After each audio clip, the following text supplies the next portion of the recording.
listening to the NFL Draft Bible Podcast Network, part of Sports Illustrated, giving you daily NFL Draft, Dynasty, and Devy Fantasy Football podcasts.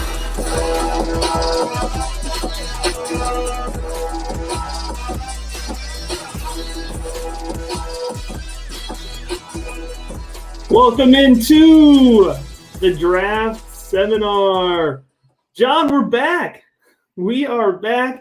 Such an exciting time to be with you, John. On top of it being a brand new NFL draft cycle, I feel like we're coming out of the transfer portal, John. We are on NFL Draft Podcast, NFL Draft Bible Podcast Network. We're going to talk, of course, about what that means, and it means some really exciting things. But, John, on top of all of this exciting news, we are the literal first episode of the NFL Draft Bible Podcast Network. I'm so excited, whether you're listening on Apple Podcasts, Spotify, on our YouTube page, Periscope. We appreciate you listening in, John, and I appreciate being here with you. How are you tonight? I'm fired up because we're talking about the running backs for the Senior Bowl. Matt, I cannot believe that it is Senior Bowl month already. I had about 4 days of vacation time in between basically the bowl season, the end of the season, and when I started studying these Senior Bowl prospects, specifically the running backs. But I'm ready to rock and roll. This is so exciting to be part of the NFL Bible Podcast Network, so I'm pumped for that. Second year of doing our show, and today's format is a brand new format. We never did a Senior Bowl special, so I'm ready to rock and roll. Let's go, Matt. So here's what we're going to do, John. We're actually going to go through all of the running backs that are invited to the Senior Bowl today. We're going to break down each one of them, give them a little bit of a preview of each one of these players. And we also, for those watching as opposed to listening, for those watching, we also are going to break down some film, some video clips on each one of these running backs. So, John, we have plenty of time. We will circle back to most of these guys in our individual rookie profiles. But we wanted to get ahead of the curve. And what I'm really excited about this year, John, and this is something that's even come from Jim Nagy, the director of the Senior Bowl's mouth. Traditionally, it's not a strong running back class necessarily that's leading the Senior Bowl. But this year, we have some really strong senior running backs. So where this position group may have been an afterthought in years past, they're really at the forefront this year. So it makes sense that we're starting with this position group and talking about how they're going to translate for fantasy football purposes. Matt, it's interesting because in my 8 years, this is my 8th year publishing my scholars study sheets on NFL draft prospects. And I've been watching the Senior Bowl for 40 years, but this is the 8th year that I've really studied it for purposes of educational and research of prospects. I've never seen in my 8 years a stronger class, Matt. I can't believe someone else came to the same conclusion as I did, because it's just simply amazing. There is so much talent here that we're going to talk about tonight. Absolutely. And John, before we actually start breaking down some of the players this year, we want to talk about, for those who may not be as familiar with the Senior Bowl or as familiar to the importance of the Senior Bowl, you look at some of the top alumni from the Senior Bowl, specifically at the running back position. And John, when they came down to Mobile, Alabama for the Senior Bowl, some of these players had huge draft stocks, and we have players listed here all the way back from 2015 when you think of David Johnson, who was at a small school in northern Iowa, Kareem Hunt playing in the MAC out of Toledo. But, John, even more recently last year, guys like Antonio Gibson, Joshua Kelly, and I know you have some other players at the top of your mind, too, and how they can improve their draft stock from this week. Matt, the Senior Bowl matters, and it matters from fantasy perspective, NFL building your roster as a general manager, as a head coach. The first guy who really jumped out my 8 years was David Johnson. I had heard about him at Northern Iowa. It was very difficult to get a lot of film. I know 2015, it seems like forever how much different the internet is, even within this short period of time. And he scored a touchdown in that first quarter.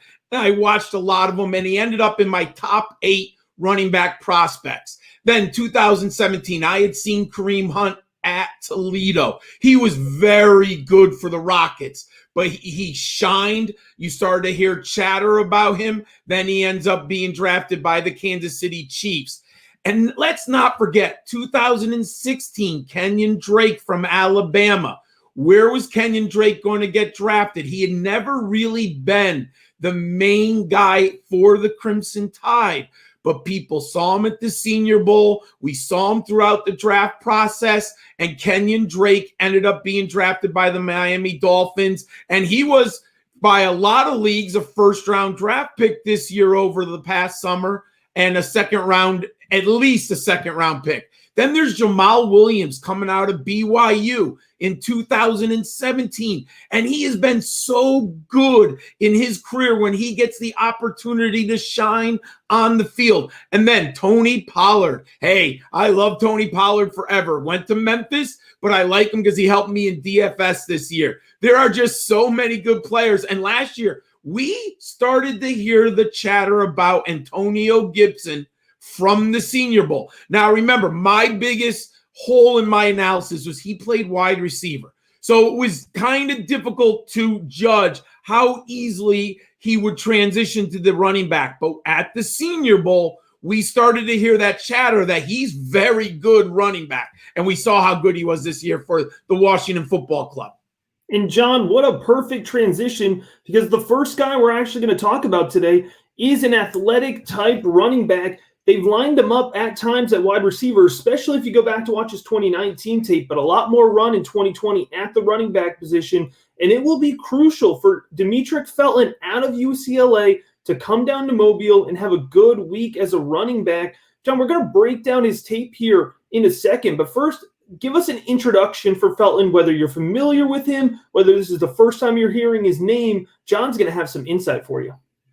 Demetric Felton is one of my favorite players at the Senior Bowl from a playmaking proposition and just an offensive weapon.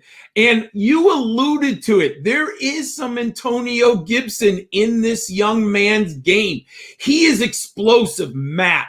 He scored in 2019, and he shared the backfield with Joshua Kelly. In 2019, he had 4 touchdowns over 75 yards. I mean, you put the ball in this young man's hands, you get him in space on one-on-one, and he is gone, my friend. He also had 55 receptions last year. Now, this year he transitioned more to a running back because Joshua Kelly went to the NFL and we saw him with the Chargers. He's 5'10", 200 pounds. He is explosive, and he has exceptional change of direction skills. Now, you look at it. Remember, the Bruins are in the Pac-12. They didn't play a full slate of games, but he dominated the touches and the yards from scrimmage with a 26% share for the Bruins. And in his career, he has over 1,000 yards rushing and 99 receptions, Matt. I like Demetric Felton a lot, my friends. All right, let's flip on the tape here, John. We're watching Demetric Felton. By the way, all of our tape is provided by Brandon Lejeune at Devy Deep Dive on Twitter and YouTube. And John, when you're looking at Felton tape, you're talking a lot about, or you're seeing a lot of what we're talking about. There's athleticism to his game. He's a guy that when he's in open space, he's going to be a really dangerous back. You see a really nice cutback here as we're watching his tape. On this play, we're seeing a little bit of vision. He hits the B button, as we call it, John. Nice spin move. That is something that he fairly consistently with his game here. And so there is a lot to like about Demetric Felton. He keeps a low center of gravity. He's a guy, although I mentioned he's an athlete, he can be really effective at the goal line as well. And you're seeing here against Arizona, he works just as well outside of the tackles as he does inside the tackles. I think in the NFL, you're going to be looking for him to work right off of that C gap a lot of the time, find his way into space. And at that point, he could flip this extra gear that we're seeing. He doesn't have the best breakaway speed in the league, but it's pretty solid, and it's going to be enough to make him a playmaker here at the next level. I'm looking forward to seeing more of that from Demetric Felton at the Senior Bowl. Now, John, this next player we're going to talk about, he is the hotness right now on Twitter, and he was somebody that I was really excited about before this season, and then the season happened, and I said, what the heck happened to Trey Sermon, formerly of Oklahoma, transferred to Ohio State? But hey, these last couple of games, John, I said, that's the Trey Sermon that I had originally given a day 2 projection for Where are you at right now with the running back now out of Ohio State?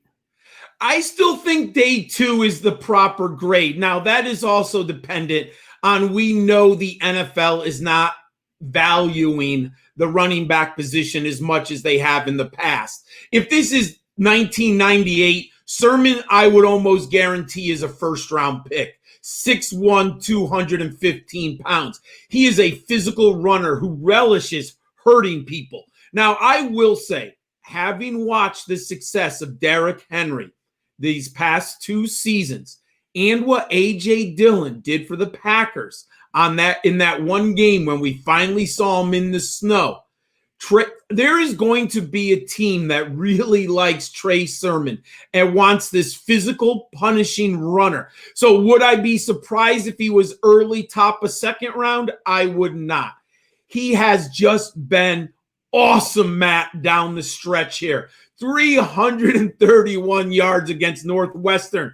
And if you didn't watch college football this year, ladies and gentlemen, Northwestern is a good football team. They play defense. So that was a huge game. And then we saw him against Clemson. He just bulldozed over the Tigers once again. What I like about him, Matt, he's a 3-down competitor.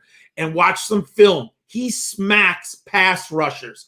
Now, he is a Oklahoma transfer. In 2018, Matt, you go back, he had 164 carries for 947 yards and 13 touchdowns for the Sooners. He was really good in Oklahoma, kind of fell out of favor in 2019, transferred to the Buckeyes, and I can't wait to see him one more time on Monday night in the national championship game. But I almost guarantee he's off the board at the end of day 2. What do we got for film on Trey Sermon, my friend? Yeah, let's flip it on, John. Let's break down some of those traits and characteristics you were just talking about. And right off the bat here, we can see that Sermon does possess the hands to be able to contribute, like you mentioned, in a 3-down capacity. Now, I think we're also seeing one of my favorite traits from Trey Sermon, which is his athleticism. It was one of my big things that I wanted to see, translating from a Big 12 defense, playing against Big 12 defenses, to playing against Big 10 defenses. You're working in tighter space. And I think we're seeing here, especially in that semifinals game against Clemson, that Trey Sermon does have the capacity to work in tight space. And that's he does. Really crucial. Yeah, he sure does, right? Yes, he's good in traffic. Absolutely. He's good in traffic. And I think what we're seeing and what gets you really excited is when his vision comes through and he's able to properly bounce outside in time when he could kick outside from the B gap to working into more space. That's not something that you saw early on in the season. But I think as we saw the season progress, and you could see here against Northwestern, the game slowed down. The scheme made a little bit more sense for Trey Sermon. And I think that really benefited him down the stretch. Now, John, to go from a guy who is the hotness to somebody who I think is flying a little bit too under the radar because his backfield mate is the real hotness right now. Everyone is excited about Javonte Williams, as they should be, but we're here to make sure that you don't forget about his teammate, Michael Carter, who has been the starting running back for the Tar Heels from last season. So, John, give us the introduction here to Michael Carter out of the University of North Carolina. What a great prospect and a game breaker. I started watching the Tar Heels this year for Sam Howell and the passing game with Daz Newsome and Demai Brown. And as I started watching, I realized, A, their offensive line is very good. The Tar Heels can run block. But then I started watching Javonte Williams. And as I dug deeper into the film and the season progressed, I kept seeing how good Michael Carter was. And I dug into him because, yes, the Twitterverse went crazy for Javonte Williams. And I like Javonte Williams. But as I watched, I became more and more enthralled with Michael Carter and his skill set.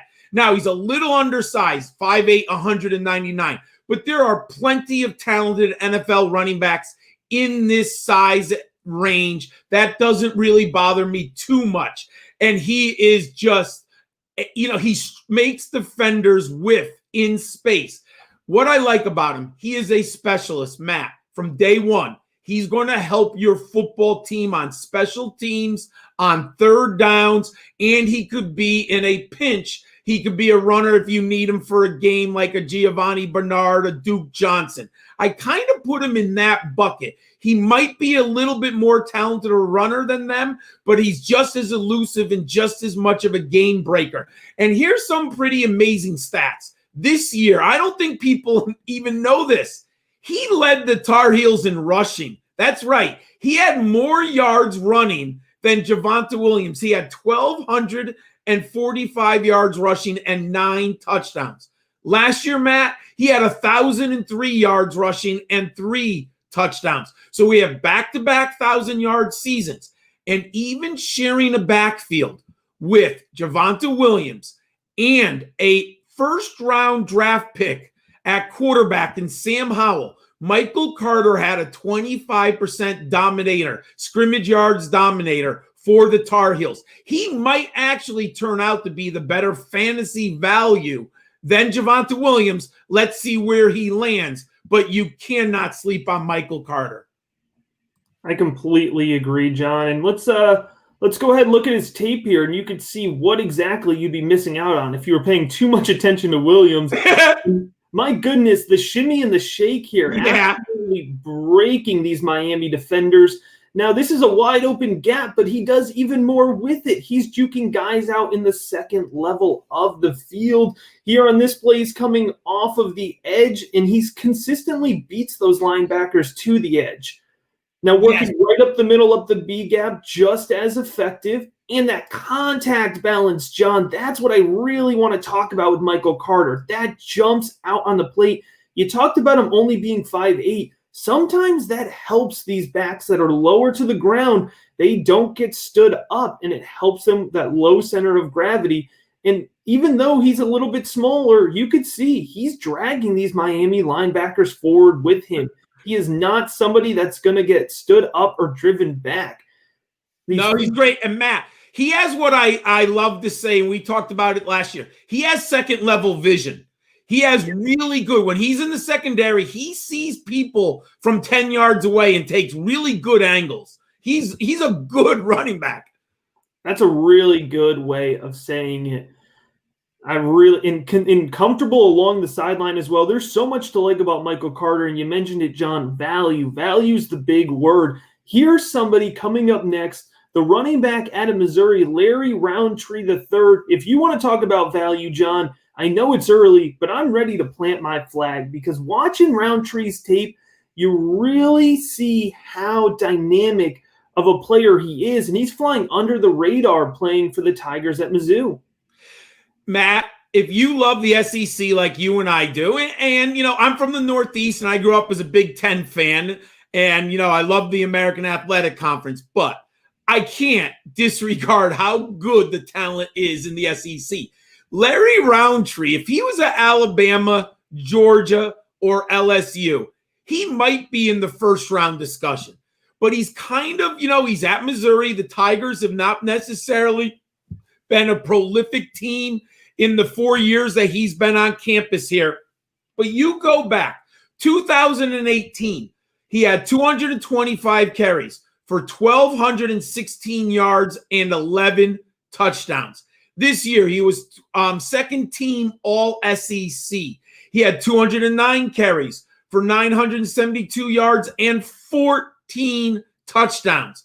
He averaged 5 yards per carry. He's right on the number that I'm looking for in a running back. He has 40 career touchdowns and 47 career receptions. And look at that scrimmage yards dominator this year, 27%. What I really like about him, as a freshman in the SEC, he was all-purpose return specialist. So if you draft Larry Rountree, he can help you from day one on your special teams. And if you watch him, he has great lateral ability, and he is a patient runner. I am a little biased towards SEC backs. I like Larry Rountree. I have a third-round grade. He might be a steal for someone in the fourth round of the NFL draft. Let's take a look here, John. Let's look at what the hype is all about. For me, he's a really well-rounded, consistent back, and maybe that's why we're not hearing as much hype. He doesn't do one thing extremely well, but I also can't poke a hole in his game. You could see the way he works here to the outside. He's got really nice contact balance. I think he's got really good field vision. You see the way he's finding these holes. These holes are not open against the LSU defense here. No. I believe this is 2019 LSU too. And I could be wrong about that, but I believe that's 2019 LSU, and that's a pretty dang good defensive unit as we know here. His start-stop, his ability to pick up that speed real quick again, it's one of my favorite pieces about him. And, John, I got to say my guilty pleasure is going back and watching 2018 Larry Rountree tape, but that's just because Drew Lock's slinging the ball back there with him. But back to the present here. Really the athleticism that comes, and he's 5'9", 210, I believe, and he's really athletic for 5'9", 210. So there's a whole lot of positive that comes with Larry Rountree's game, and I think he's a guy, after he goes down to Mobile, we're going to know his name, and he's not going to be under the radar anymore. Next up here is Elijah Mitchell. Elijah Mitchell, actually, we're recording on Sunday the 10th. He just officially declared for the NFL draft today. A little bit under the radar, playing for the Ragin Cajuns. John, what do you got for us on Elijah Mitchell? We have to understand that the Sun Belt has talent. If you love college football this year, the Chanticleers were a very good football team. What a great time it was to watch them go undefeated. Unfortunately, they did lose their last game of the year. And Louisiana, Ragin Cajuns, they were supposed to play in the Sun Belt Championship game against the Chanticleers. Louisiana has been a team that I've watched for a long time now because I love their running game. They are a triple option spread running game. They are just a fun team to watch. And over the last 3 years, one of the best players to watch on that team has been Elijah Mitchell. The Sun Belt has talent, my friends. 2019, he ran for 1,147 yards on 198 carries, and he had 16 touchdowns. And that was in a offense that had 3 very productive running backs, and he averaged 5.8 yards per carry.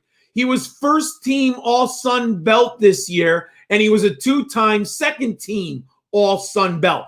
But Matt, he has the size that we're looking for. 5'11", 218.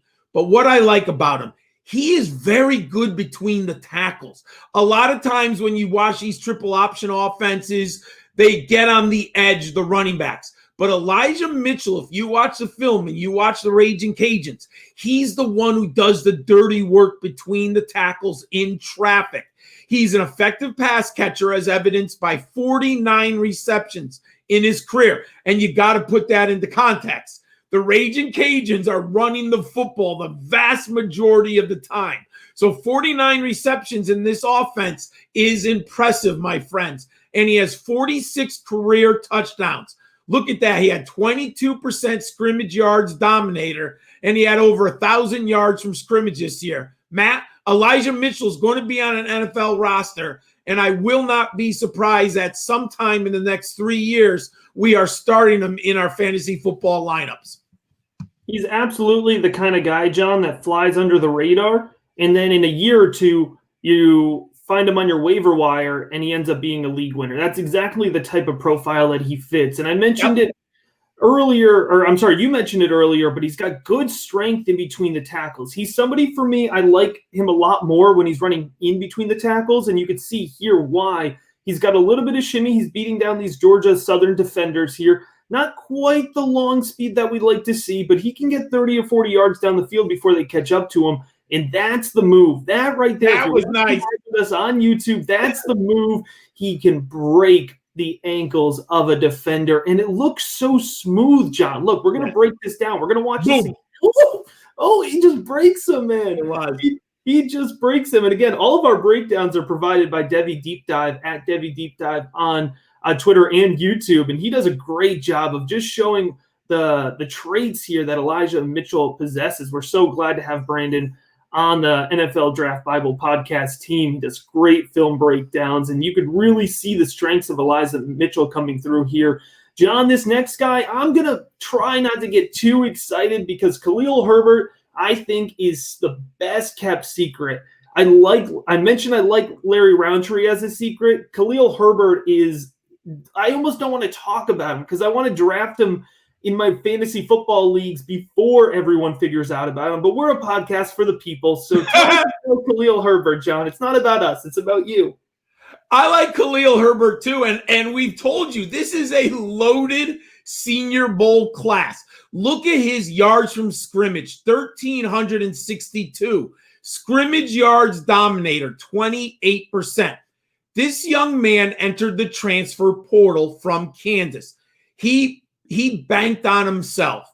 He took a chance going to the Hokies, and he really surprised me. I have to admit, I had him on my radar, college fantasy football. You know, he was like either my 5th or 6th running back in big league drafts, or he was a waiver wire pickup for me very early after his first game with the Hokies.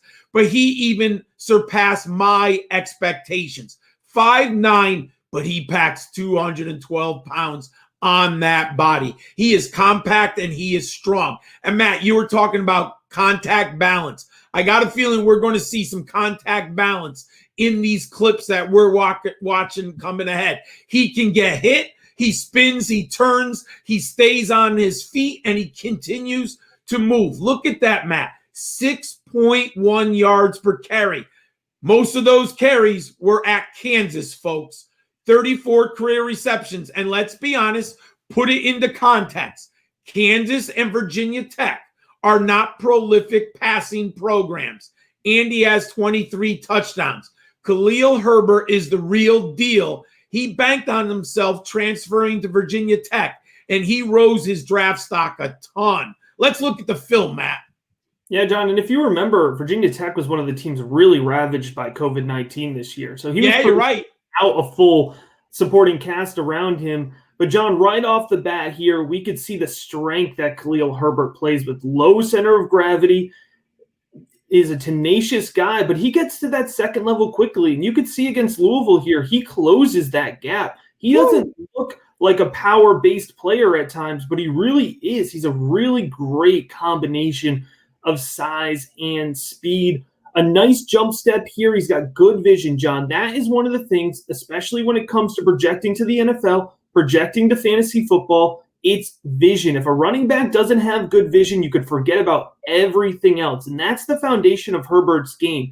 He's making yards. He's creating yards. And that's something that we talk about a whole lot when it comes to efficiency. I love Khalil Herbert, and that's a really good breakdown on him. John, we have 2 more players, and they're 2 of our top players to talk about here. But before we do that, I want to take a quick second and just give a shout out. I mentioned this is the first episode of the NFL Draft Podcast, NFL Draft Bible Podcast Network. We are going to be a daily fantasy football network. On Mondays, you can get us, the Draft Seminar will be coming at you. And throughout the rest of the week, you're going to get Mavs Sports Take, an inside look behind the business side of sports. You're going to get the Dynasty Draft Room, which is our Dynasty podcast. You're going to get Inside the NFL Prospects, which are purely interviews with future NFL draft prospects, including some of the top guys in the 2021 class. You'll also get Inside the War Room, a hot topics debate show. Really excited for that show as well. And, of course, the State of Football, which has been a staple for the NFL Draft Bible going on a long time here. So please make sure to subscribe if you haven't already and give us a share and give us a 5-star review. We would really, really appreciate that. But, John, let's go ahead and transition to Kylin Hill. This is probably one of the most difficult evaluations for me. There's so much I like about Kylin Hill. Remember, he had originally declared for the 2020 draft and then took it back. He decided to come back and play with Mike Leach. And then he only ended up playing a couple games this season before opting out. Of course, that Mississippi State program collapsed overall in the first year here under Mike Leach. It seems like it's going to be a complete flip in terms of the players there. But, John, give us the breakdown on Kylin Hill specifically, because for all of those caveats that I've mentioned, he can be one of the most talented backs in this class. He's clearly should be in your top 10 draft rankings, in my opinion. He's in mine. I have him tiered right now, and Kylin Hill is in that 6 to 10 range right now. You've got to go back and watch the tape from 2019 first, everyone. He was first team All SEC. So let me repeat that. He was first team All SEC. We're not playing around with the talent. This young man can run the football. He had 1,350 yards, 10 touchdowns, and he averaged 5.6 yards per carry. Now, you're right. You alluded to it. They brought in Mike Leach, and Mike Leach brought in his air raid offense. One of my concerns, can Kylin Hill transfer to a Mike Leach offense, which basically his running game is an extension of the passing game. It is just short, quick passes to the running back. And I was wondering if Kylin Hill could make that transition. I am pleasantly surprised. The one game, it was just from a DFS standpoint, I'll never forget it. He had 15 catches as a running back. He established a school record with 158 yards receiving for the Bulldogs. He proved to me at that game that he can be a pass catcher. I like the fact that Kylin Hill has shown me that he can play in two very different schemes. And to me, that means he's a little bit of scheme safe. Look at every running back can thrive in a scheme that takes the best advantage of their skill set. But Kylin Hill has shown me that he can be good in different schemes. And I'm impressed by that. 5'11", 215 pounds. What is amazing? You talk about vision. He has unbelievable vision, Matt. And what he does is he takes his vision is so good. He's physical, shifty, and creative. He identifies the hole, and he does whatever is necessary to blast through it. If you watch his film, you're going to see jump cuts, hurdles, and stiff arms. I like Kylin Hill a lot. He's a good pass catcher with 67 career receptions, 22 touchdowns, and he's averaged 5.6 yards per carry. He only played in 3 games this year, so it is a tricky evaluation. But I watched a lot of 2019 film, and I was happy to see his pass-catching ability this year, Matt. Well, let's go ahead and look at it. You know it's going to be on full display here as we break down his tape. But first, you see that explosion off the line of scrimmage. He gets to that second level quickly. And here's going to be a pass coming off an angle route. He fights through traffic there to make that catch. And his yards after catch, he breaks 2 tackles there, one with his feet, one with a spin move. Does well. He's going to be targeted again here. This is a wheel route coming out of the flat, and he's going to accelerate, move straight upfield. You see that head move, John? Hey, nice. He really has convincing body movements, and look at that acceleration. That is 2020 against LSU. Right here, a quick shuffle pass right off the line of scrimmage, and look how quickly he gets 15, 20 yards downfield. He's not a guy that's going to blow you away in Indianapolis, but he's fast on tape, and I agree, John. I think you would be egregious not to have him at least in the top 10. But you're right. He's going to come with a high level of scheme versatility to his game, and that is something that is always really appreciated. And John, one more guy, he literally just got his invite or confirmation of the invite, I believe, last night. But, you know, we got him. We still got him into the podcast episode today, and we're going to finish with Rhamondre Stevenson.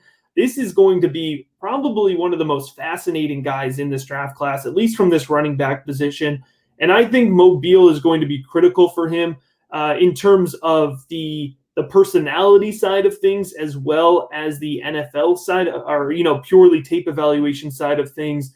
But tell us about Stevenson, who is quickly becoming a favorite of draft Twitter. He is going to be super fascinating. And yes, this young man is going to be, I think, dependent on your perspective of Derrick Henry and A.J. Dillon. If you are building a program and a power running game, and we know the NFL is a copycat league, and if you want to have that guy, you want the next Henry or A.J. Dillon, Stevenson is going to be the guy you're going to identify. 6'4", Matt, 246 pounds. 240, and he is every bit of that 246. I'm still amazed when you watch Derrick Henry. He's still bigger than NFL players. You're like, whoa. The same thing is going to hold true for Stevenson. When you watch the film at Oklahoma, I'm just still amazed how big he is. He's bruising and punishing. But Matt, he's uber athletic. I think the combine, he might blow people away at the combine. Look at the picture. He's leaping over people. He could pop into the top 5 if he went to the combine and does like crazy agility drills. And he has, what if he does a 4.4 or 4.45 at that size? What I love about him, he finds the cutback lanes. I do think Stevenson is a little scheme dependent. I would like him to go to an inside zone gap offense. I was thinking about this, Matt, and see if I'm out of touch here, but I think this is a guy Shanahan is going to like for San Francisco. I think when you have Mostert and Jeff Wilson, they need a gap runner with power. You have Brandon Ayuk, you have Deebo Samuel, you have George Kittle, and then I don't care who the third receiver is, and you put Stevenson in the backfield, Matt. This is going to be a problem because the safeties have to deal. I just think he is perfect. Now, Shanahan has a look. Shanahan, he knows what he's looking for. He might not like Stevenson as much as I do. He might not think it's a fit. I don't know. But I do think he would be perfect for the 49ers scheme, and they need a power running back. If you're looking at career productivity, my friends, he's a JUCO prospect. He went to play JUCO for 1 year, then he ended up at Oklahoma. Unfortunately, he failed the drug test last year, and he was suspended for the Peach Bowl and the first 4 games this year, or first 5 games this year. So you're not going to get a ton of production as evident by the key career stats. But what pops out to me, 7.2 yards a carry, Matt. This young man, he's a load. And even this year, despite missing a lot of games, he had 1,478 yards from scrimmage. And in a powerful Sooners offense, he had a 27% scrimmage yards dominator. Rhamodre Stevenson, there's going to be a lot of different grades on him. I like him. What a value in the 3rd round of the NFL draft. But I think he can go up draft boards with a good combine, my friend. Absolutely, John. It's going to be our final film cut-up of the day. We're going to watch Stevenson here display some of that power. Literally threw this poor defender off of him. He looks like a man amongst boys, John. You were talking about it. The way that Derrick Henry looks bigger than linebackers. Yes. Stevenson does that as well. I mean, he literally 3 Kansas Jayhawk defenders. He threw off of him with little regard. I mean, these people have egos, John. I mean, yes. These guys down. Straight up the middle here. You can see that explosion and ability to get to the second level. I mean, look at the contact balance, John. He's not bothered, and he beats that Kansas Jayhawk DB up the field. Now, again, tape's going to be limited, but look at this. SEC defenders, John. Yes. And he's going to run for their money. He's getting to that second level quickly, and that's key when you're talking about translation to the NFL. Not everyone can have that breakaway speed, but if you can get up to that second level, you're going to make it in the NFL in one way or the other. So you love to see that there from Rhamondre Stevenson. John, you love to see this entire Senior Bowl running back class. We're going to continue on here with previewing the rest of the Senior Bowl positions over the next couple weeks. And then, John, it is on to probably my favorite time of the year. It's rookie profile time of the year. So we have some really great things coming up here on the draft seminar and specifically, but we also have some really awesome things coming up with the NFL Draft Bible Podcast Network. And John, I made the joke that we are coming out of the transfer portal, and I could not be happier with our landing spot and with the awesome team that we have here. So make sure to go ahead and subscribe to the podcast, leave us a 5-star review, and you're going to be getting daily NFL Draft, Dynasty, and Devy podcast coverage from the NFL Draft Bible.